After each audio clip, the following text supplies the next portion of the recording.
Welcome, everybody, to another edition of Coffee and Open Source, a place to meet some new friends, have some great conversations, and maybe learn something along the way. I'm your host, Isaac Levin. And if you're enjoying the interviews here, be sure to like, subscribe, follow wherever you're watching or listening. Also, if you're interested or know any folks that would be interested in chatting, feel free to reach out to me on Twitter. My handle there is IsaacR11, or reach out to me on Mastodon. My handle there is IsaacR11 at fossadon.org. All right, so with that out of the way, I got coffee. It's a little empty, but hopefully we'll still power through it. I'm excited for my guest today. We're having a great conversation before, and we had to stop because I know there's some good things that we're gonna go for there. So let's start. Dr. Sarah Guthals, do you want to say hello? Introduce yourself. Definitely. Hello, everyone. I also got my coffee. So Freshly I'm Sarah delivered, by the Guthals, way. freshly delivered by my wonderful mother. And my favorite is just getting like a regular latte with the like lemon loaves. Oh my gosh, they're so tasty. And it's got the right amount of like sugar and sweet. It's perfect. Um, but yeah, no, my name is Sarah. I currently lead DevRel at Sentry, which is an application monitoring platform tool open source project. And I'm coming to you from one of my sheds on my property out in Washington State with three of my dogs. So if you hear any noise in the background, or if you're watching and my big Jack jumps up on me, you know who it is. Yeah, I mean, so we were talking beforehand, like, the one of the many sheds, the whole thing. We don't talk typically. It's funny, the show's about coffee. This show is called Coffee and Open Source, but we hardly ever talk about coffee. But you mentioned something, and I just got to ask, like, for folks that are listening to this in the future, like, we're in the middle of October time frame, is when the seasonal drinks start coming out. Like, Sarah, do you do like a good seasonal drink? Do you do like an apple cider? Do you do a pumpkin spice latte? Do you subscribe to that, or are you Yeah. very much like, this is my thing? I do a latte. This is it. Don't like Yeah. change my order. I like me a pumpkin spice, but lately it's been a little too sweet for me. I don't know Mm. why. Maybe I'm just getting older and more mature. No, I'm just kidding. And honestly, like I live out here a little bit more remote. My favorite is I've got one of those fancy Breville like latte machines, Ooh. and I do just a regular latte with regular milk, but you get the oat creamer, brown sugar creamer from Trader Joe's, and just do like a splash of that before you froth the milk. That is my go-to. It's like just the right amount of sweet, just the right amount of like extra flavor, just absolute perfection. Yeah, I mean, it's funny. Like, I don't. It's funny, this show's Coffee and Open Source, but I don't love coffee. Like I Yeah, enjoy coffee, but I don't need like 7 cups a day, and I don't do that right. sort of thing. I also never have subscribed to like very fancy coffee. Like, the Mhm. fanciest coffee that I'll get is like a vanilla latte. Yeah, Um, but yeah, I've noticed that, like, and this is obvious, like, there's science behind this, but like the idea that our taste buds change over time, and like yeah. we tend to like more bitter and sour things as we get older and less sweet things. Yep, So like I catch myself, I'm like, I now I just drink black coffee. Like, that's all I literally drink. yep, Iced, yep. because I have a very sensitive palate and I always burn my mouth when I drink hot coffee. Um, Right. but like, anyway, so this now we've done the coffee. Now let's talk about the tech and Yes, open source, right? So I think one of yes, the best ways to start out my conversations or our conversations is talking about origin stories. Like, when did you yeah. realize that technology was the thing for you? Like, for example, like, some people, depending on your age, like, they did the CDs through the mail. Some people just picked up it in a university. Some people got into like the Web 2.0 stuff, building websites. Like, when was the first time technology kind of introduced itself to you? Great question. I mean, not software, but technology in general, I've always been fascinated with. Growing up in the 90s, it was very much like take apart my toys, see how they work. Yep. In fact, I used to sleepwalk and sleep talk. And one time my mom found me unscrewing a lamp with a screwdriver in my sleep. And she was like, let me just unplug that Yeah. and then go ahead and continue. Yeah. Yeah. um, my first introduction to software, though, and this used to be my go-to, like anyone can do it because I didn't even know how to do this, but now no one really gets the reference if they're younger, was, MySpace profiles, just Oh, making some basic HTML and CSS changes. Um, didn't know what it was, didn't understand it at all, just kind of copied and pasted random code and put it on my profile. um, And I never really dove into technology, like software, outside of that until college. So Mm-hmm. I was pre-med. I thought that I was going to be a doctor my whole life. Still kind of am, just not the medical kind. Sure. And I got to college. I went to UC San Diego. I was taking like a full load, working ridiculous hours to pay for it, and failing my math and chemistry class. And I was like, this is not for me. I realized I'm very growth mindset. I believe anyone can do anything, but the abstractness of math, like calculus in college, and the memorization required for a medical degree, basically, like Sure. chemistry and biology, I just don't necessarily want to be good at memorizing. Mm. And I like abstract when you can have a concrete kind of counterpart to it. Yeah. Um, so I was failing, working ridiculous hours, and I was like, I'm just going to quit college or quit the university, go to a community college and figure something else out. And I was lucky enough my mom convinced me to stay for the year. And I took a computer science course off of a recommendation of a friend. And I was lucky enough to where my first professor was Dr. Beth Simon at UC San Diego. She was a woman, which at the time there was only two other women in my class of 80. Mm. And she did her research in computer science education. So how we can Oh. teach computer science better. So I just totally like, I always like to say, in particular, my career is luck, but you have to be prepared to kind of take advantage of that luck. So that was just a very, very lucky thing that was my first experience and exposure. And I knew absolutely nothing. Yeah. A lot of my friends who used to tutor me back then are like, how are you an engineer? How were you an engineering manager? How are you in DevRel? Like, I don't understand any of this because you were so bad at it. To the point where they'd have to have like the solution code and my code up next to each other to try to figure out why mine wasn't working and they couldn't figure it out. But I absolutely loved the idea of it being this abstract concept, but you could actually try it out immediately. If you got it wrong, you just had to restart it and no one died. That is, if you're not working on software where people could die. Sure. And Sure. I Yeah. never Yeah. intended to. Yeah. Yeah. And yeah, so that was really my first exposure truly to kind of understanding software and technology and diving into it was CSE 8A, the very first course you take at UCSD if you don't have any experience. So I'm just gonna say this: we are literally the same person. Like I think we're, I I love think it. we're, I think we're a similar vintage. I think that we're around. We were born around the same time. Like so, a Yep. couple of things that you said that immediately, like I'm like, oh, okay. Like Sarah is the Sarah version of me, right? That's not a thing, Yep. whatever, right? So like the Yeah. taking apart things as a young child, like I remember Yep. very like VCRs, remote control Yep. cars. We Yep. first got a computer. I took it apart day two, not knowing I put it back together. Like people have heard this story 1,000 times, so I'm not going to go into it. But like the MySpace pages, like Yep. how can you crash a browser with your MySpace page? Like that was a Yep. skill.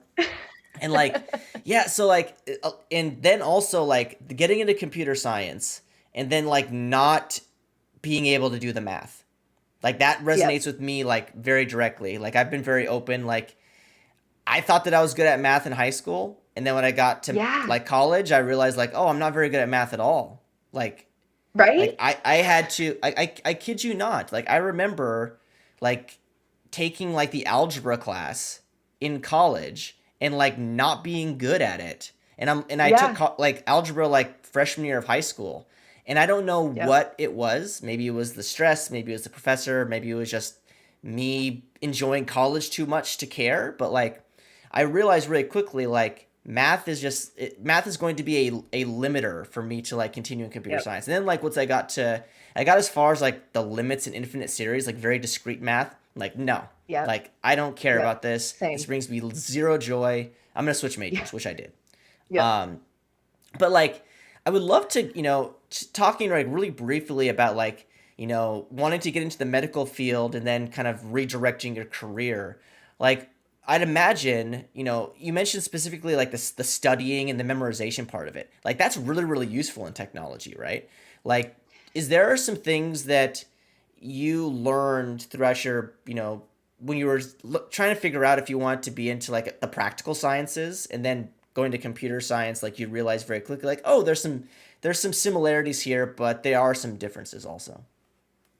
Yeah. So the reason I wanted to get into medical science, practical science, is I have asthma. And when I was young, I did research studies for new medications. So Claritin, Zyrtec, Oh, okay. Xolair. If you're familiar with any, a lot of these are now over the counter.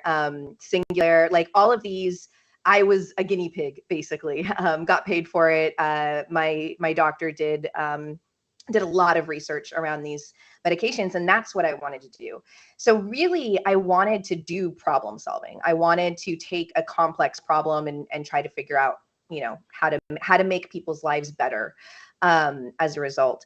And in terms of computer science and kind of the memorization and kind of crossover there, I am still not good at it. And yes, there Yeah. are people who just have memorized a bunch of stuff and Mm-hmm. and are amazing at it. I am not that kind of person, and I'm okay with that. What I like about computer science that feels different, and again, I didn't actually end up becoming a medical doctor, so maybe it is similar. But what I like about computer science that feels different from the medical field is I know process and I know how to get to the answer. So Yeah. even if I don't remember like the facts or kind of the details, I know exactly how to get to them. I know how to search for them. I can remember like, oh, someone's asking, like, this isn't necessarily computer science related, but someone's asking me about a setup for Mm-hmm. live streaming. Sure. Great. I know I should go to Scott Hanselman's blog post that he published like 4 years ago. Yep. It's Yep. maybe a little outdated in terms of tech, but it's still what I use, with maybe a couple updated pieces of hardware. And I don't need to remember what they were. I just need to remember, oh yeah, go to back to his blog post and I Yep. know what to search for, right? And that's what I love. And that's what I love about coding is like, whether you're using, and this is not intended to be a plug necessarily, but whether you're using something like Sentry for monitoring, or you're using just console.log, Mm-hmm. there are ways to figure out what's going on without having to immediately know off the top of your head. And when you are deep in a problem, or deep in building something, you can pick it up quickly. Like you're doing it every day, you Yep. remember it every day. But give me 2 months, I'll forget all of that because I'm onto something else. And if I have to go revisit it, I know how to get there again. So that's kind of like the biggest difference in terms of the way I approach those different fields and how my brain does better, I guess. Yeah. I mean, firstly, don't apologize for plugging. We're going to talk about Sentry in a little bit. Like that's Yeah, yeah, that's definitely going to happen because I'm a bit of an observability nerd, so like that's beside the point. But like totally. so like and this is a key thing, and I don't want to summarize everything you just said because there's really some useful things in there, but like the ability to problem solve, right? Like Hmm. that is the skill, Exactly. right? And so here's a question for you. I'm just generally curious. Do you think like the natural ability to problem solve is that something that is inherently built into your DNA, or is that something that you could over time build that skill? Everyone, so I'm like very, very growth mindset. I Sure. think everyone can do anything, uh, given the right amount of time, Yeah. support, resources, Yeah. money, etc. um, I do think there are people who are just kind of naturally better at memorizing things, and Sure. there are people who are just naturally better at problem solving, who feel more confident in kind of unknowns and Yeah. figuring things out, or adjusting things. And I say this now also as a mom. My daughter's 5 now, and she has such an identical brain to me. It is wild, and I love it. Yeah. Um, but so I think there is a little bit of DNA there, but I also think it is very much kind of the nurture, and it's very much what you were able to do growing up in school, what was a priority for you and your family. I mean, I grew up very, very, very, very, very poor. There were times when Mm-hmm. we were homeless for about a year and a half. Like it was not great. So my whole childhood was survival. Sure. And I found ways to experiment and problem solve and create and be creative, but everything was very much survival. And Yeah. I knew I wanted to go to UCSD because I grew up in San Diego Mm-hmm. by age 5. Like I had already planned what elementary school, middle school, high school, and college I wanted to go to and what career I wanted to have because it was a matter of survival to kind of plan that far ahead. Um, my daughter, on the other hand, is privileged enough to not have to worry about survival. Sure. And Yeah. so I get to watch how she experiments with things. And just yesterday, she was actually taking a bath and playing with some rubber toys that my mom had Mm-hmm. gotten her. She's like, "Mom, can I have the scissors?" And she has her own pair of adult sized scissors. And I'm like, "Yeah, Sure. sure." Handed them Yeah. to Yeah. her. And she's cutting up legs off of her little dinosaurs. She's like, "These ones need to be 2-legged and these ones need to not have legs because Mm. they're going to be water dinosaurs." And she'll walk outside and grab a branch off a tree and kind of take different leaves off and be like, "This is a, fire dragon. You can tell by the way the tail is." And she's just totally creating and solving these problems in really unique ways. And so, yeah, I mean, I think it's a bit of both. Mm-hmm. But I've been an educator my whole career, my whole Yeah. life. And I do think it can be taught. I do think it can be practiced. But again, uh, take that with a grain of salt because not everyone Yeah. has the privilege to be able to kind of dive into that unknown. Yeah, I think the privilege thing is really interesting to talk about, right? Like, similar to you, I mean, again, we're same, right? Like, I grew up very poor, on food Yeah. stamps, blah, blah, blah. Yep. Like, and I remember, like, just the want to be successful, not Yeah. because of anything other than, like, there's, like, security, right? And Exactly. I think one thing that's Exactly. very interesting, like you go to university and you talk to and you meet all sorts of people in university, people that have privilege, people that are kind of maybe not, I wouldn't say we don't have privilege, obviously we do, but like people that are more like us with different Yes. kinds of privilege. Um, Yep. and it becomes quite clear that like some people, like because of the nurture aspect of their life, they have certain skills that are very, very good at. Like I've noticed that people that have a more privileged upbringing are better at, how's the best way to phrase this? They're better at influencing others. They're typically more charismatic. Yes.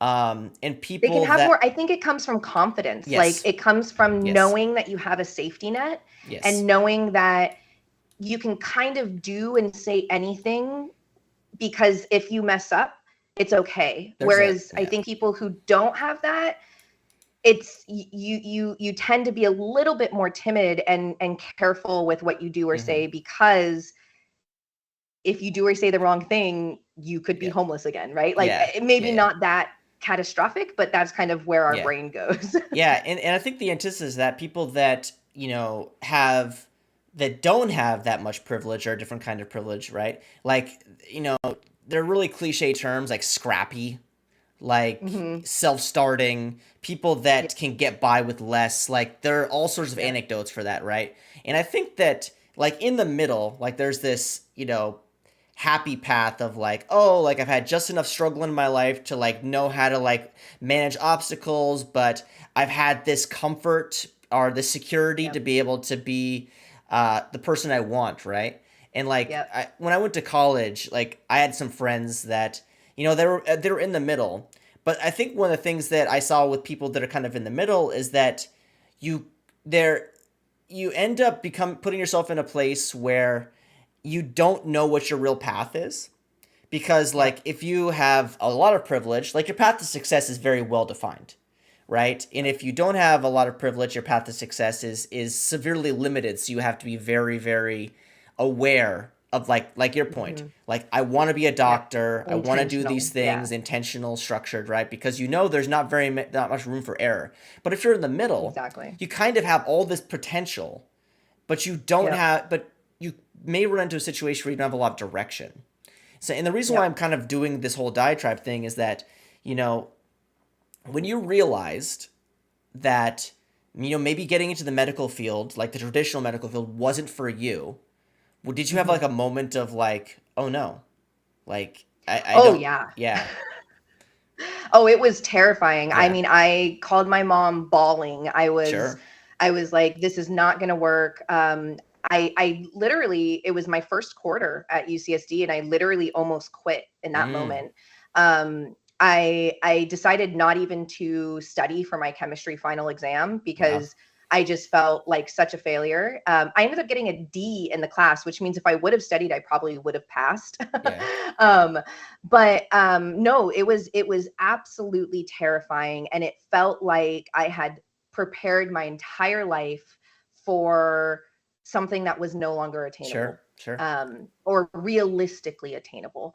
And it was absolutely terrifying, which is why I say, like, I am so incredibly lucky that my first computer science course, that not only did I love software, Hmm. but that my first course was with a woman who I could kind of see myself Yeah. in, who cared deeply and studied and researched computer science education. And like, I'm not super old, but fairly old. And this was before code.org. This was Yeah. before DevRel. This was before any of this stuff. Hmm. So this was not a common path. I mean, the conferences that we would attend on computer science education back then, there were 80 people at the conference, Yep. and that was worldwide. Yep. That was it.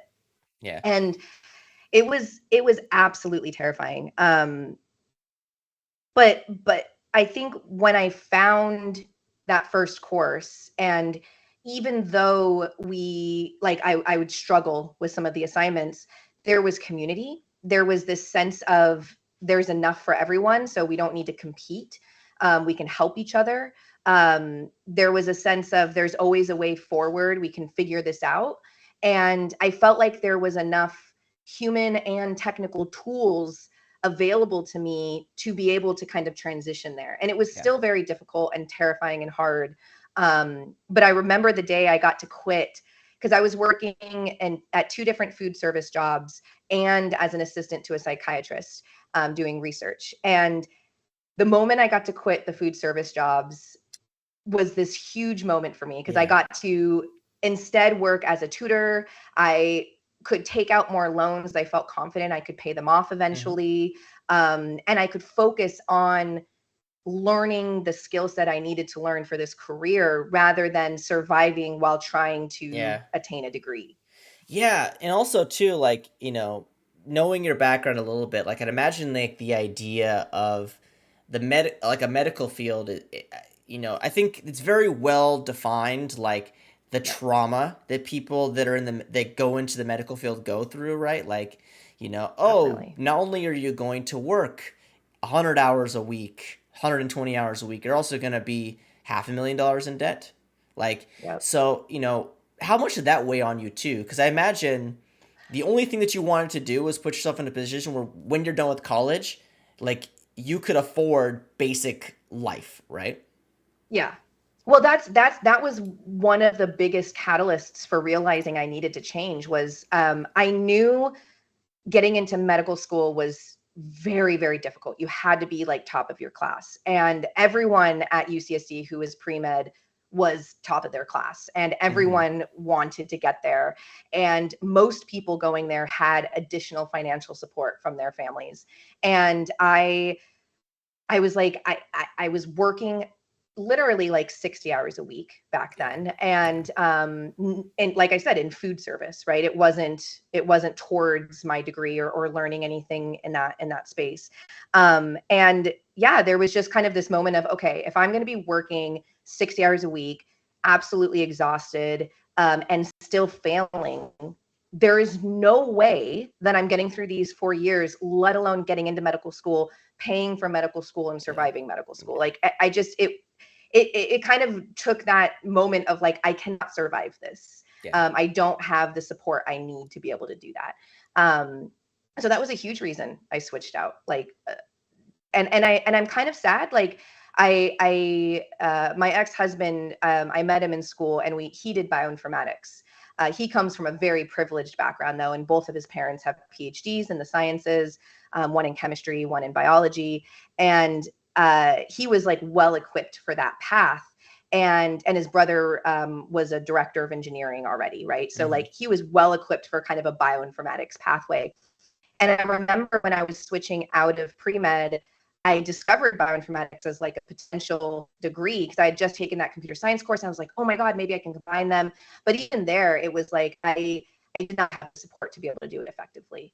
Um, and so I kind of sad about that, but I'm happy where I ended up because it turns out education was actually significantly more interesting to me and more Mm-hmm. important to me, and makes me feel more like I'm contributing back in lots of different ways. And now DevRel is like an actual career, and I absolutely love what I do, and most of my energy is spent around how can I be a good manager? How can I be a good educator? How can I be, understand this technology and be able to teach it effectively? And then separately, how can I be a good parent? But all of that is the same brain space. So I ended up in the right spot for sure. Yeah, I mean, there's so much stuff there that I'd like to kind of unwind, right? But I think Yeah. I want to make one thing that's really, really clear, right? Like, we are, even though you have all this struggle, right? Like you have something inside of you, right? And whether that's a nurture Yeah. thing or a nature thing, we could talk about. But it's like you wanted to get down a path that led to comfort, right? And Yeah. I mean, and I'd like to kind of talk about this too, because this is an interesting thing that you brought up. You brought up a couple of times, right? Like this want to educate and this want to enrich the value of people that are new to something, right? So like, Yep. where did that come from? Do you think? Like, I don't know if you had Yeah. opportunities when you were younger to do teaching, or and I know obviously you have like a background professionally in like education Yeah. and things like that, but like when did you realize that like one of your super skills or whatever you want to call it was like helping people get started with things, helping people, like Yeah. educating people? When did you realize that was kind of something that you're very interested in doing? So it's funny because I didn't put a name to it or really Sure. consciously realize it until maybe like 5, 10 years ago. Hmm. But looking back is like it's been a part of me my whole life, and I think Yep. so. There's a couple of things to it. My mom is a retired teacher, so she taught Yep. fourth grade, but she didn't start going to community college until I was 2, and she had left my dad. And so she is an immigrant. She comes from South America, from Uruguay. She came with just her dad. So she didn't grow up with a mom. Her dad was much older and kind of very traditionally Hispanic, Sure. and Sure. not Sure. very nurturing. Not that Hispanic people are not nurturing, but kind of like as like a single dad. And so she didn't have a lot of structure and support growing up. Hmm. And when she became a single mom when I was 2, and she looked down at me, she's like, how am I going to help this child survive? She's like, I Yeah. want her to go to school. And she said, well, the only way to convince her to do it is to do it myself. And so she started community college when I was 2. So I would go with her to Mesa College in San Diego, go with her to her classes on days when I couldn't go to school or school was out or whatever. I'm bilingual, so I would take her Spanish exam with the rest of the college students, and so there was this kind of idea of like being on a campus all the time learning. Yeah. And then my sister is 6 years younger than me, and so when she was about 5 years old, I remember she wasn't in school yet, and I would come home from school and I would teach her things. I would literally prepare a lesson. I would Mm. teach it to her, and then I had homework prepared for her to try on her own. And then I would grade it, but I wouldn't just grade it. I would like then walk her through how to fix it. That was my version of play growing up. Play And then teacher. That's lastly, a new thing. yeah, Play teacher. yeah, and not just like do what I say, but Yeah. like Yeah. literally, I had these like lessons and things. Yeah. It was hilarious. But then also recently, I have discovered that, or maybe acknowledged that I have ADHD, but I'm definitely also autistic. And my Hmm. special interest is how people learn Yeah. and how children develop and how humans experience life and how that affects them. And since I was a child, have wanted to be a mother because I wanted to have that kind of like intentional um guidance Yeah. or even just kind of like talking through it that my mom did, but only to the amount that she was able to at the Sure. time. Sure. And I get to now do that with my daughter. And I remember when I became an engineering manager at GitHub and I told these like engineers who were like in their 40s, very well seasoned, Yeah. incredible engineers that I had an opportunity to work with.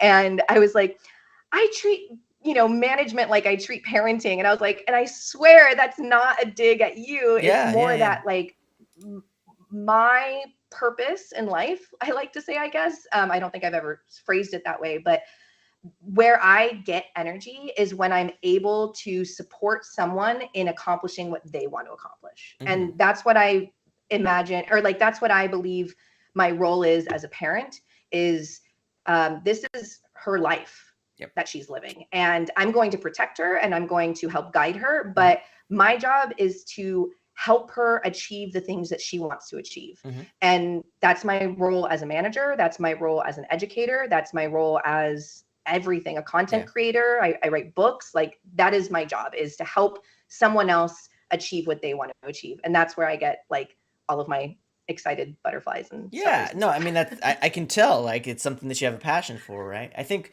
one of the things too, it's very funny, like you said, oh, when you talk to some people that are older than you when you first started being a manager, is like, oh, I see my approach to management is the same way as my approach to parenting, right? Um, it's very funny because like I think all of us in our career have like had like a manager who acted like a parent, and it's like there's great things about it, and then there's also like oh, I don't want to let mom or dad down sort of things, Yeah, right? yeah, And I totally. think one thing that's very very interesting specifically about that, but is that like it's that trust, right? Like Yes, I think exactly. the most healthy relationship that you can ever have in your life is with hopefully your parent, right? Because they've Yeah, instilled trust in you, you feel comfortable with them, and like that is a relationship that people are always looking for, right? So like if you yep, don't have a great relationship with your family, you're always looking for a family like relationship, right? I think yep, one thing that's exactly. interesting about all the things you just said, specifically when you're talking about your daughter, is like you're talking about like wanting to guide her and do all these things, but like you were talking like 15 minutes ago about how you'll let her cut up her toys and go out in the woods and grab Yep, sticks, right? So like the autonomy to be able to kind of learn the world on exactly. your own, right? Like you know, and I don't want to get too like this isn't a parenting style podcast, but like I'm Yeah, yeah. always very curious, right? As somebody who has kids as well, as like, there's actually a show, I can't remember on what channel it was, where like they had all the different parenting types, and there was like a competition to see like what was the best parenting type, right? Yeah, And yeah, like they had helicopter parents and traditional yep, parents and self-guided parents and all these sort of things. yep. And I'd love to kind of get your thoughts as like not parenting children, but Yeah, yeah, parenting adult professionals. yeah. Like, what is the best approach to that, you think?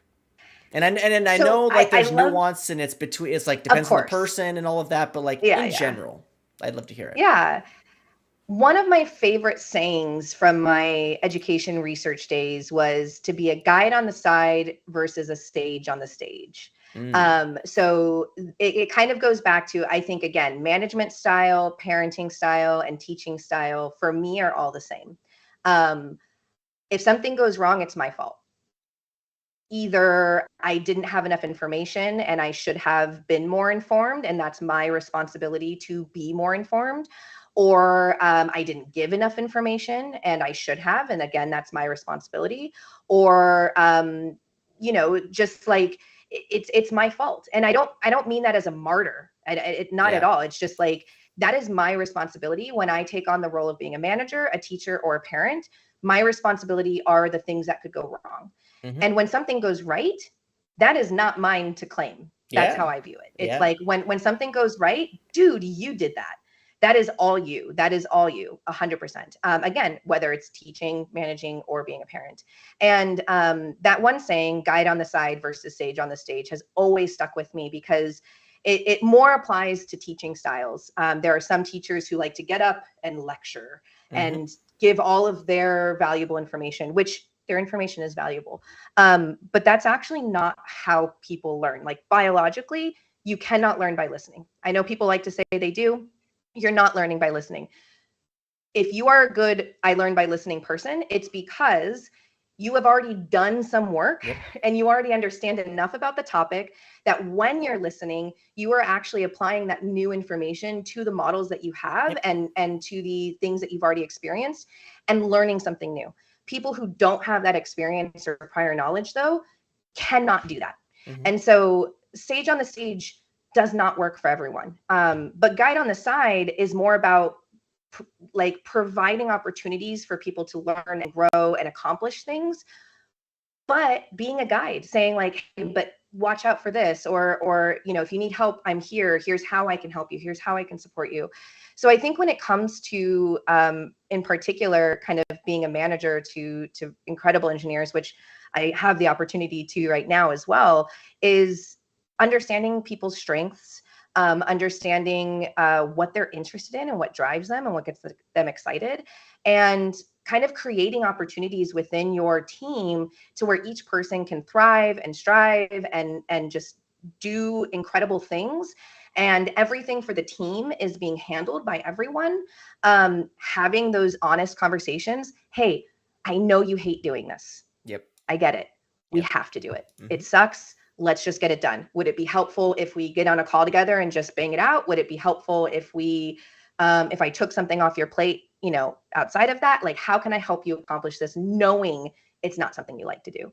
Yeah. So I think that's kind of my go-to, is to be a guide on the side as much as possible. Yeah, I mean, I appreciate that as somebody who has had great managers and managers that had room for improvement. I think, Yeah. One of the things that you said that was pretty captive, like, not, this is a bad phrase, but like giving folks leash, right? Yeah, Like, yeah. letting them learn on the job, but also like be Yeah. there to support them, right? I think that's really, really important. I Exactly. think one thing too that you said that was really interesting is like, it's almost like you can't take the credit for your team's success, right? Where I think everybody's had a manager that is kind of like, hey, look at all the things I accomplished, like, and I used my Yep. team as an implementation tool, right? I mean, if you're a manager, I think and this is part of the reason why I've never really been super interested about managing people, is I have my own way of doing things. And Yep. I'm like, well, would I be empathetic to somebody who had a different way of doing things, right? Yeah. So here's a question for you as somebody who has found success in managing people, right? Like, how do you handle people that maybe you don't click 100% with, or maybe that's not the best phrase, that like your Yeah. Yeah. priorities and your goals aren't 100% in line with their priorities and goals, right? Is it a Yeah. open conversation? Is it a like, look, like this is what it is? Do you try to be empathetic? Even the same time, you can't be too empathetic. I'd love Yep. to get your thoughts. Yeah, so I saw you had Phil Hack on a few episodes ago. Yeah. He was actually my manager at GitHub, Mm-hmm. and he had the whole org read this book, The Seven Dysfunctions of a Team. And he recommended it, and then I had my whole team read it together as like kind of a book club thing.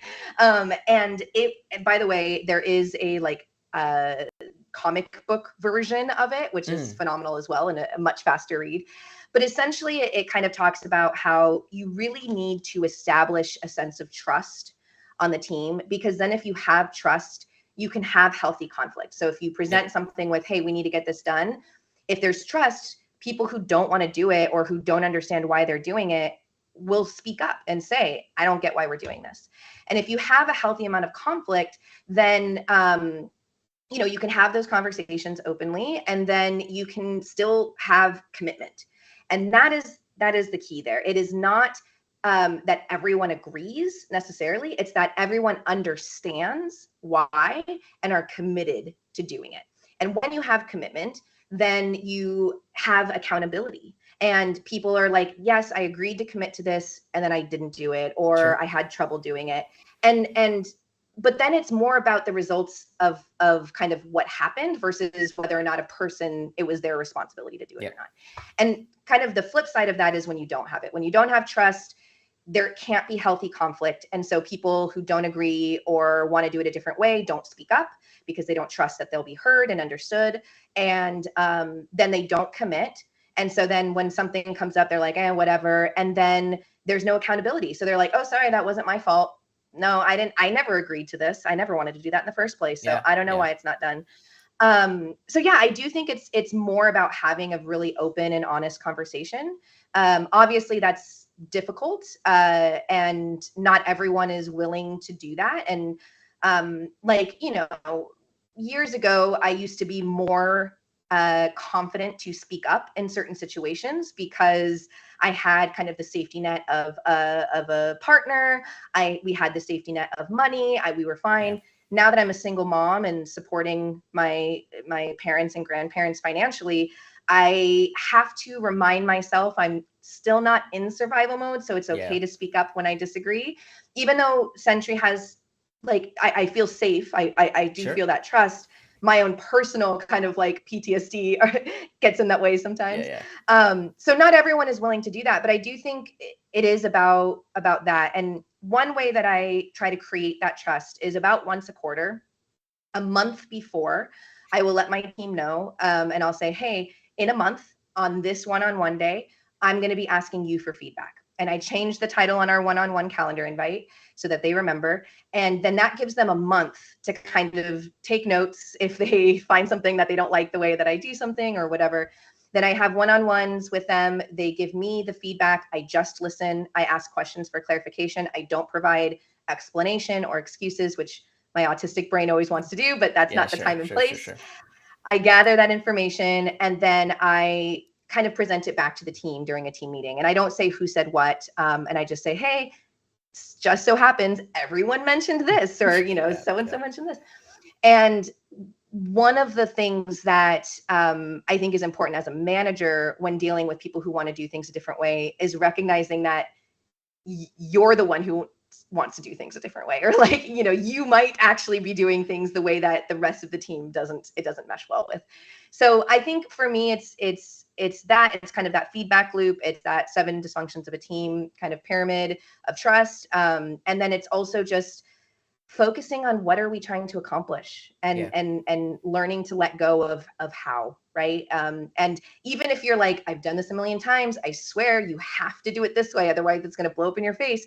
You can say that. You can be like, I'm 99% sure you should do it this way, but if you feel confident you can still get it done doing it another way, I trust you. yeah, And sometimes they come back and you're like, all right, you're right. Like, we shouldn't have done it that way. And I'm yeah, like, I'm glad we tried it because it's been a while since I've tried something new. And now we know. And sometimes they're like, no, my way worked better. And I'm like, sweet, I'm going to adjust my way from now on. sure, sure. So yeah, trust and communication. I mean, I think that's key. Like, those are values that I think transcend work, Yeah. transcend tech, transcend, like, I think if you're an effective communicator and if you have empathy and you do all the things you just mentioned, like, you're probably a decent human. Like, I mean, Yeah. there's still debate whether you probably are a decent human more than. I mean, I think at the end of the day, what's most Yeah. Yeah. important to say is, like, if you think about it with Yeah. process, it really makes a lot of sense. So we've talked a little bit about a handful of different topics, right? And I think it's a good time to kind of converge all of them together. So we've been talking a little bit about Yeah.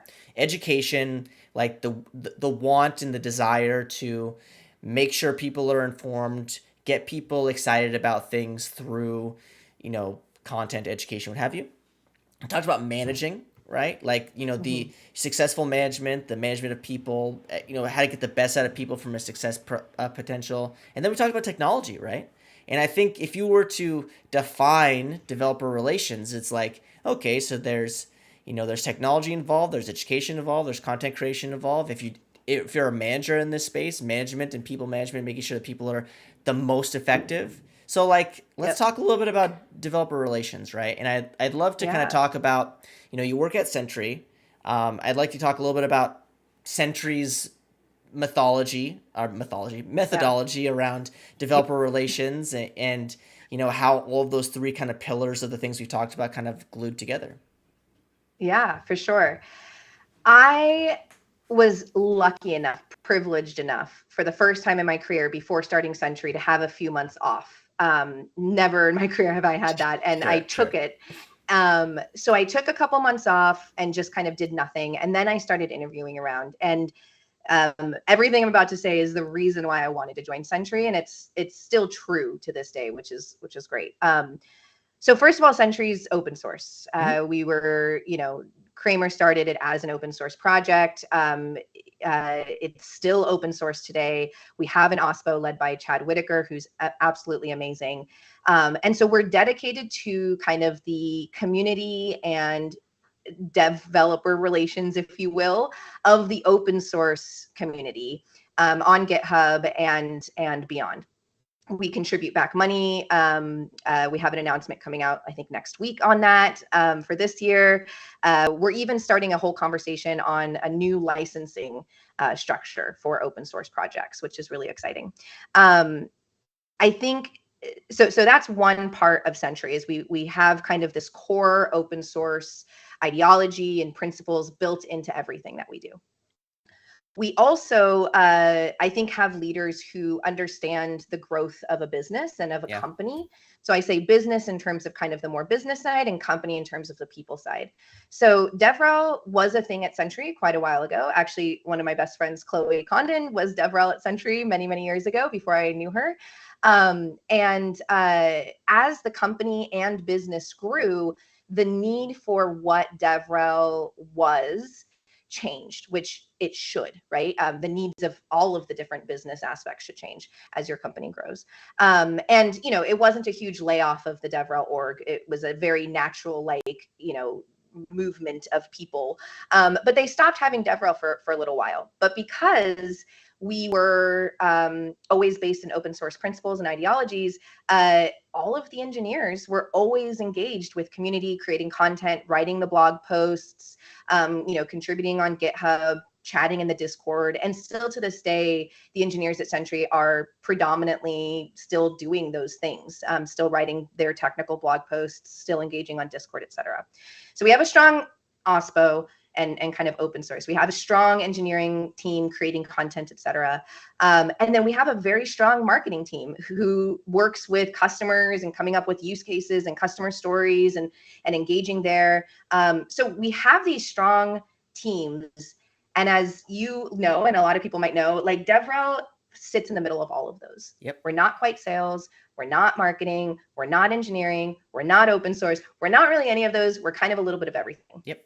And so what I loved about the opportunity at Sentry and what I love about the team that we have now is that we really get to focus on what is a developer trying to accomplish.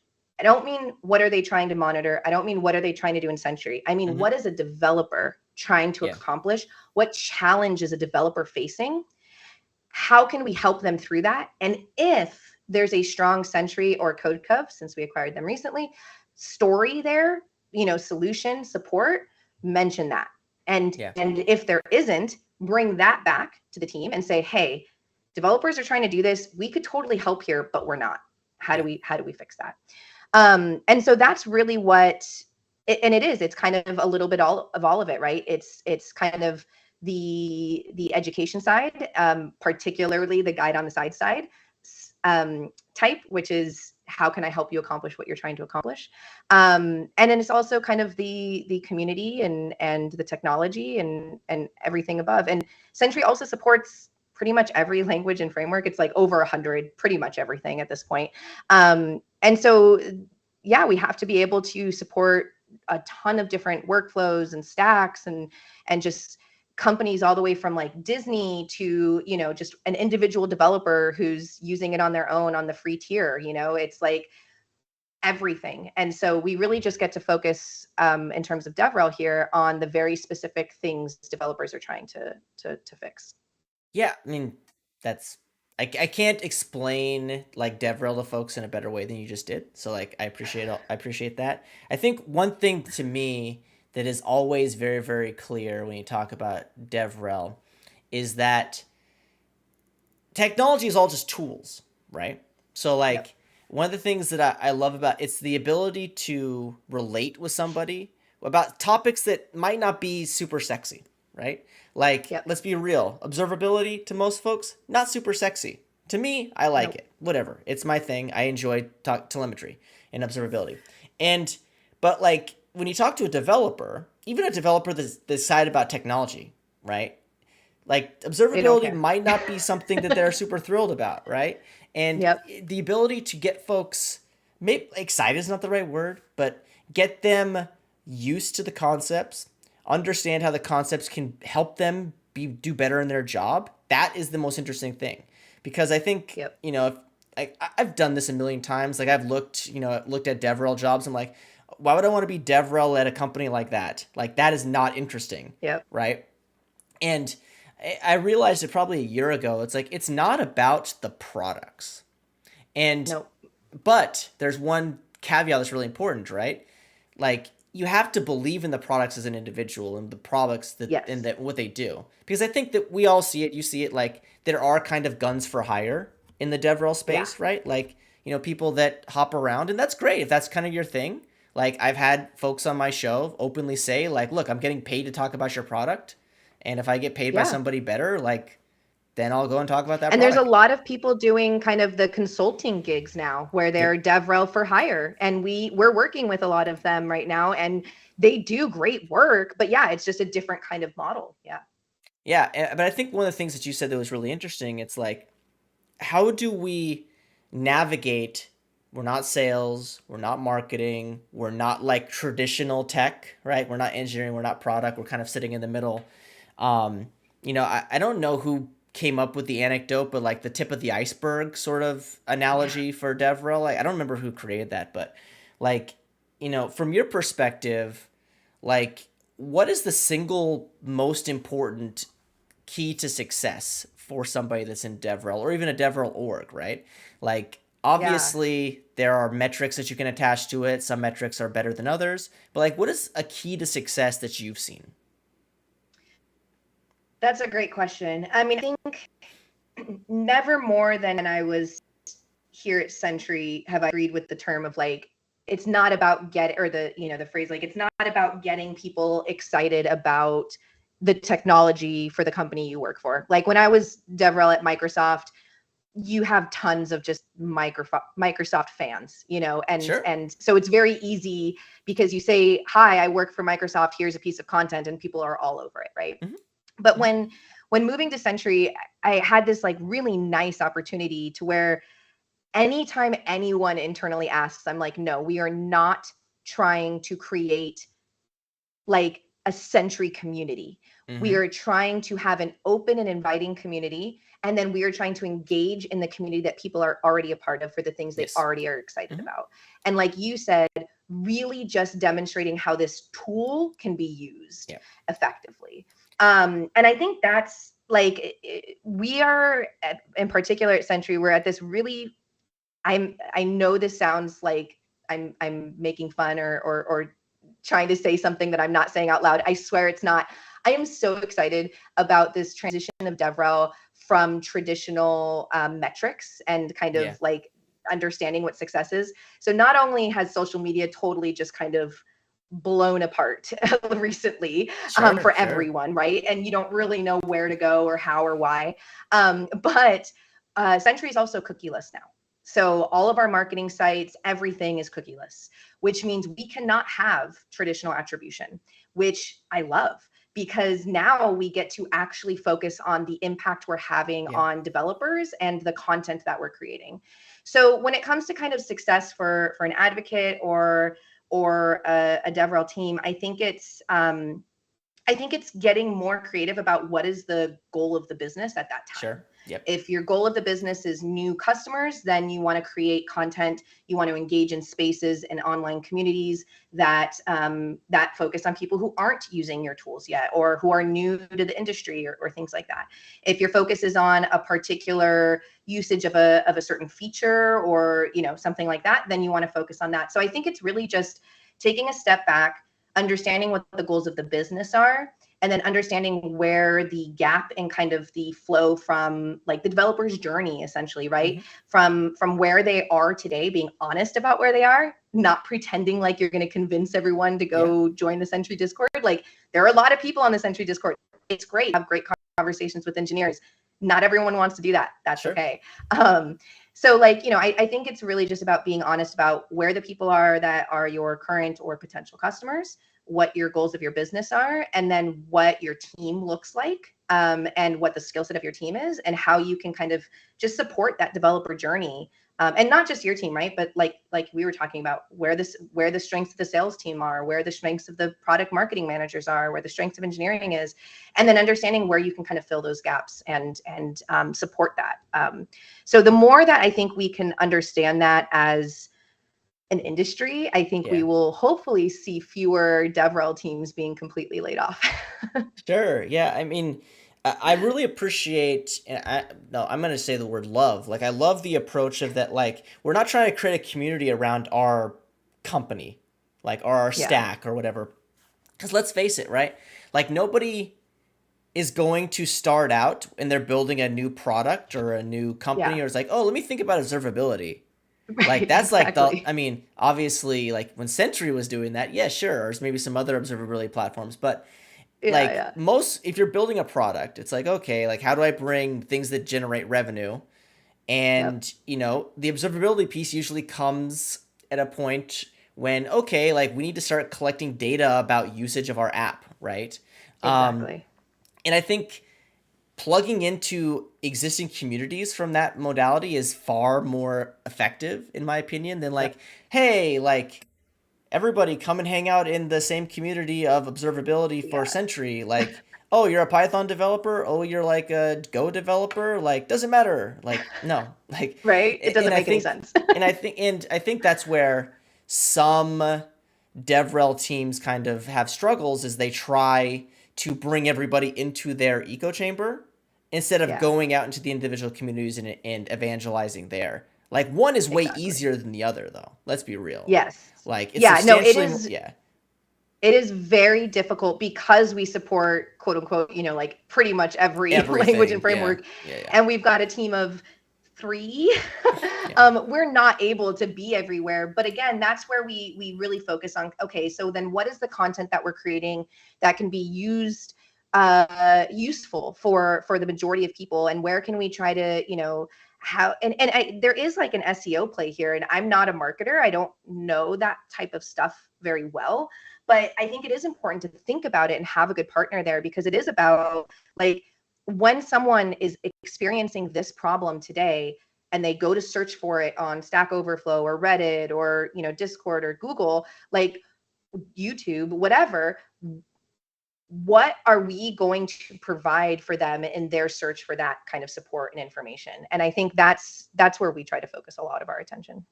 I mean, I think that's probably the best way to, in my opinion, is my opinion is my opinion, and it's the only opinion that matters. Like, that's the best way to do it. Like, I think you Yeah. also, you also get, my biggest thing about engaging with technologists in general is authenticity, right? Yep. And if you're not Exactly. authentic, like, developers smell it immediately. That's why, like, as Yep. somebody who has spent a large amount of their career, like in product marketing and marketing, like, it's very careful to be deliberately not marketing, which is bizarre Exactly. to say, right? Because at the end of the Yeah. day, like, there is something uncomfortable about being marketed to directly. And I think if you can come at it from Yes.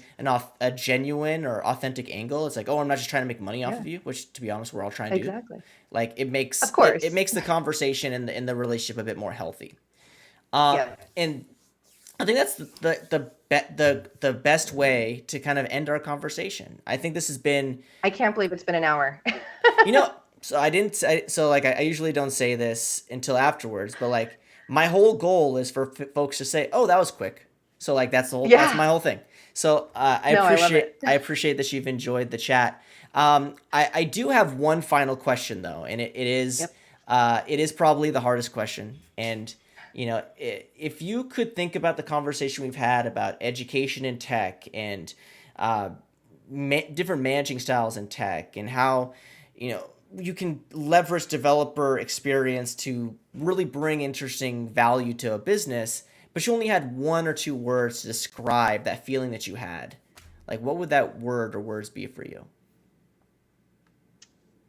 Um, I mean, I know I'm like a broken record, but I think it's guide on the side. It's Yeah. like, because I think that implies, like, if you're able to be a guide, you are authentic. You have information and knowledge and understanding, and can help someone. But on the side is you're not trying to force someone into your pathway. Yes. You're a guide on the side. And I really think that's what it comes down to is can you be an effective, trustworthy guide on the side? Yeah, that's great. And I think for folks that, want to follow more about what Sarah's doing, you can follow her on a couple of different social media platforms. You can follow her on Twitter. Basically anywhere I'm Yeah. Dr. Guthals. Yeah. So Dr. Guthals is DrGuthals. She's on Mastodon, she's on Twitter, a bunch of other places. And there'll be some links to some of her different ways you can find her at the bottom of this recording. I've had a great conversation, and I really appreciate you being Likewise. on the time and chatting. Do you have any parting words before we sign off? Just try to be intentional with the choices you make, and remember that everything is a choice, even if you're choosing to not make a new choice. That is so stoic. Oh my goodness. Um, no better way to sign off. And I want to thank you so much, Sarah, for being on the show and chatting. And thank you for the Thank folks you. watching live and then listening in the future. I hope you have a great day. This is Isaac Levin from Coffee and Open Source. Take care.